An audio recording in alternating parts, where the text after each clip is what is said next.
40 teachers were assaulted by students during the school unrest witnessed in 107 secondary schools in 14 counties. The Teachers Service Commission says the affected teachers have been transferred, even as TSC CEO Macharia dismissed claims that delocalization of teachers was to blame for the unrest.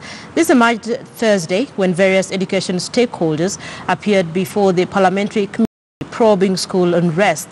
Brenda Radido with that story.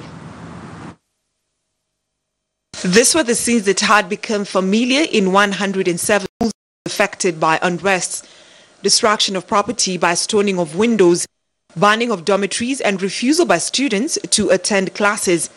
A worrying trend that would see TSC, NAT and the Kenya Secondary Schools Head Association appear before the National Assembly Education Committee, probing the unrest to shed more light on the worrying trend.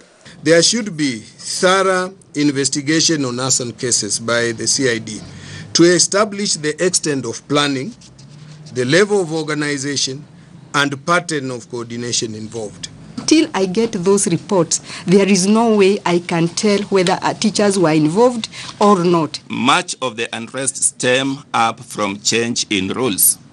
A new principal comes and they change their ways of working. Every school has a culture. It was a 3-hour session that would see the education stakeholders clash over who is to blame for the unrest. Since teacher delocalization policy appears to be the main cause of strikes, the program should be scrapped off with immediate effect. We cannot point at delocalization as one reason causing this. It could be a trigger just like the many others.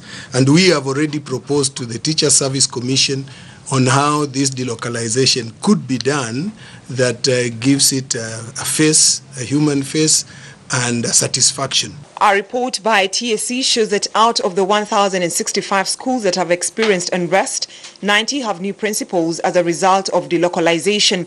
While NAT has insisted that delocalization was to blame for the increased cases of indiscipline, TSC CEO Macharia was firm that the policy would not change. Macharia told the Julius Melly-led committee that at least 40 teachers were assaulted by students and have since been transferred. What is a teacher supposed to do in some circumstances? Because if you go to arrest that unrest, then you are attacked by your very own students. What is a teacher supposed to do? I think this is we should have a national conversation. A total of 186 students have so far been arrested in 14 counties and suspended, awaiting the Board of Management decisions, while others have been arraigned in court. The number of private schools affected stands at 1,800, with peer pressure and drug abuse being blamed for the unrest. Brenda Radido, KTN News.